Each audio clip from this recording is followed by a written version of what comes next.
Hello everyone. Today we are going to understand about very interesting topic that is black body. आज आप लोग सीखोगे क्यों इसको ब्लैक बॉडी नाम मिला और ये भी जानोगे कि क्या इसका कोई और नाम है और सबसे ज़्यादा मज़ा आएगा हॉकिंग रेडिएशन को समझने में। स्टार्ट करने से पहले मैं ये बता दूं कि ये थ्योरी जो आप पढ़ोगे वो एक लाइट चैप्टर की ही है। ओके? जैसे कि आप जानते हो कि लाइट एक वेव है, लेकिन इस थ्योरी ने प्रूव किया कि नहीं, लाइट एक पार्टिकल्स भी है। अब ये पिक्चर को आप ध्यान से देखो, लाइट वेव फॉर्म में भी है और पार्टिकल के फॉर्म में भी है। और जब बैरियर अप्लाई किया गया तो डिफरेंस आप सभी को क्लियर दिख रहा है। पार्टिकल पूरा का पूरा बैरियर के पीछे और यू मे से एब्जॉर्ब हो गया है, बट वेव मोशन वाला लाइट एब्जॉर्ब ना होके जस्ट डेविएट हो गया है। ये फिगर में आप लोग अच्छे से देख रहे हो कि वेव मोशन जो हो रहा है वो जस्ट डेविएट हो गया है और पार्टिकल जस्ट वहाँ का वहाँ रुक गया है, दैट इज एब्जॉर्ब हो गया है, उस बैरियर के पीछे है। दैट मीन्स उस बैरियर ने उसको टोटली एब्जॉर्ब कर लिया है। आप समझ गए कि पार्टिकल के मोशन में जब लाइट आता है तब उसमें कोई बैरियर अप्लाई किया जाए तो वो टोटली एब्जॉर्ब हो जाता है। ये पॉइंट क्लियर हो गया आप सभी को? हमने क्या सीखा?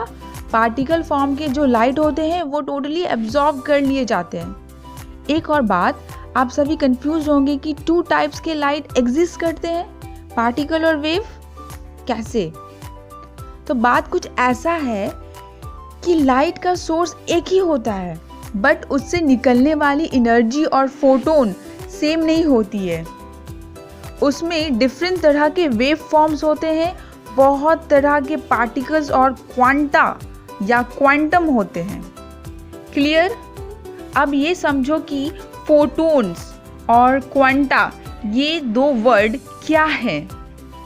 फर्स्ट, फोटोन मतलब लाइट का एक एलिमेंट्री पार्टिकल्स, ठीक है? लाइट का एक एलिमेंट्री पार्टिकल को फोटोन्स कहते हैं।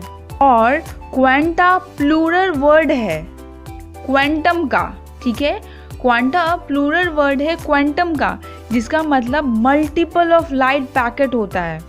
ये पूरा कॉन्सेप्ट जो आप आज सीख रहे हो वो पूरा क्वांटम मैकेनिज्म में आता है। क्लियर? एग्जाम्पल को देखने से पहले आप ये समझो कि जब हम कोई लाइट सोर्स किसी ऑब्जेक्ट को देते हैं, ठीक है, वो लाइट सोर्स जैसे ही ऑब्जेक्ट पे हिट करता है तो 3 तरह का फॉर्म देता है।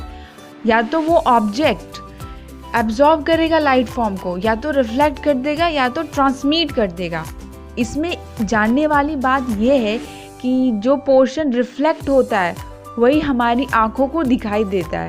दैट मीन्स लाइट सोर्स जिस वेवलेंथ का एनर्जी को रिफ्लेक्ट करता है, हम लोग जानते हैं we are living in a visual region. हमारी आंखों को सिर्फ विजुअल रीजन ही दिखाई देता है, ठीक है? विजुअल पोर्शन में, जैसे कि आप फिगर देख रहे हो, विजुअल पोर्शन में 7 कलर आते हैं। इस 7 कलर के डिफरेंट वेवलेंथ होते हैं। अब ये डिफरेंट वेवलेंथ में कोई एक पर्टिकुलर वेवलेंथ ये ऑब्जेक्ट रिफ्लेक्ट करेगा, और जो वेवलेंथ ये रिफ्लेक्ट करेगा वो हमारी आंखों को उस तरह का कलर दिखाई देगा। क्लियर?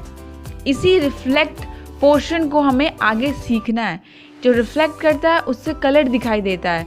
तो यहाँ से एक कॉन्सेप्ट आया आपके माइंड में, इस साइंटिस्ट के माइंड में आया कि भाई जब कोई ऑब्जेक्ट रिफ्लेक्ट ही ना करे तो क्या होगा, ठीक है? जब कोई ऑब्जेक्ट किसी लाइट को रिफ्लेक्ट ही ना करे तब क्या होगा? तब फॉर्मेशन होगा एक ब्लैक बॉडी का। दैट मीन्स जब कोई लाइट रिफ्लेक्ट ना करे और टोटली वो एब्जॉर्ब कर जाए तो उस कॉन्सेप्ट को बोलते हैं ब्लैक बॉडी, ठीक है? क्लियर? ओवरऑल ब्लैक बॉडी उसको कहते हैं जो ऑब्जेक्ट टोटली लाइट वेव को एब्जॉर्ब कर ले और उसी अमाउंट में वो रिलीज करे, तो उसको हम बोलते हैं ब्लैक बॉडी रेडिएशन। क्लियर? अब एग्जाम्पल देखो कि हमारा सन बहुत एक्सट्रीम हीटेड है। यहाँ पे एक कॉन्सेप्ट आ रहा है कि black body is totally depend on the temperature. Clear? Black body is totally depend on the temperature. Object का टेम्परेचर अगर बहुत ही हाई होगा, ऑफ कोर्स अगर ऑब्जेक्ट का टेम्परेचर बहुत ज़्यादा हाई होगा तो उसके अंदर जो मॉलिक्यूल्स है वो वाइब्रेट करेंगे और vibration causes emission of light, वो लाइट को इमिट करेगा। इसी इमिशन ऑफ लाइट को बोलते हैं ब्लैक बॉडी रेडिएशन। क्लियर?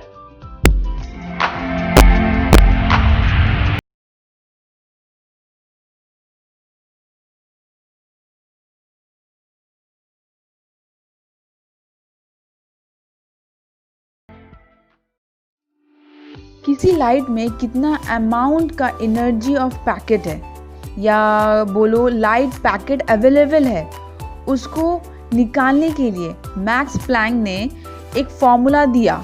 ठीक है, वो कुछ ऐसा है equal to H mu.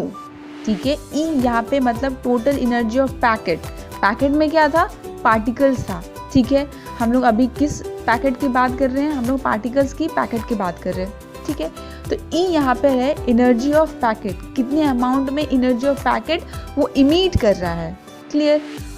H का मतलब यहाँ पे प्लैंक कांस्टेंट है, जो साइंटिस्ट के नाम पे रखा गया है।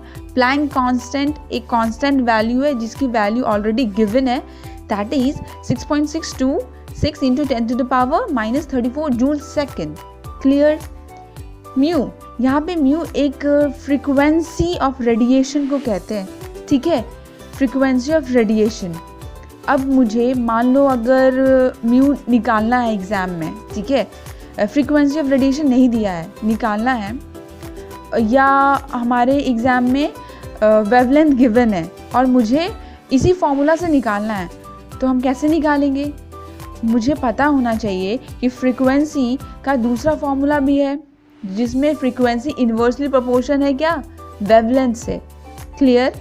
तो फ्रीक्वेंसी की जगह पे हम लिख सकते हैं c बाई वेवलेंथ। c क्या है? Constant of speed. Speed light मतलब हमारे लाइट का जो कांस्टेंट स्पीड है उसको बोलते हैं c, that is 3 into 10⁸ metre per second. Clear? Radiation का मतलब होता है एक पावरफुल और डेंजरस रे जो दिखाई तो नहीं देता है पर इट कॉजेज सीरियस इलनेस और मे बी डेथ, जो एक सर्टेन सब्सटेंस से निकलता है, फॉर एग्जाम्पल आवर सन।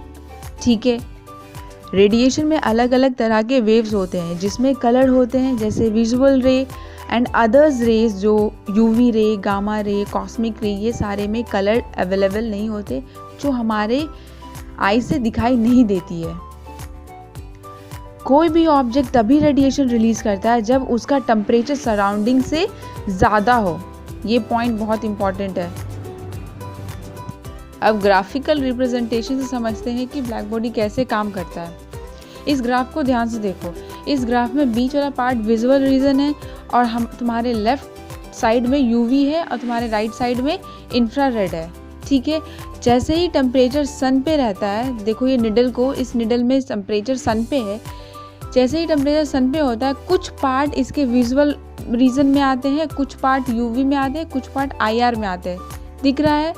और जैसे ही मैं टेम्परेचर डिक्रीज करती हूँ वो धीरे धीरे विजुअल रीजन की तरफ शिफ्ट होता जाता है और आईआर की तरफ इंक्रीज होता जाता है।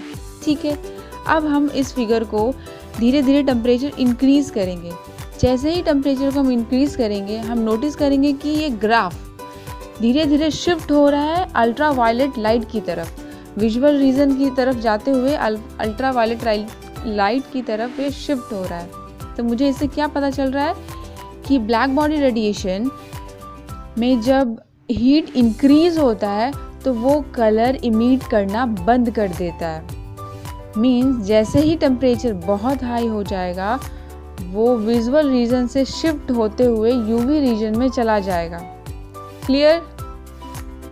तो आज हमने सीखा ओवरऑल कि किसी का टेम्परेचर इंक्रीज करने से उसकी विजुअलिटी कम हो जाती है, मतलब उसमें कलर विजन कम हो जाता है, वो यूवी रे की तरफ शिफ्ट होना शुरू कर देता है। ठीक है।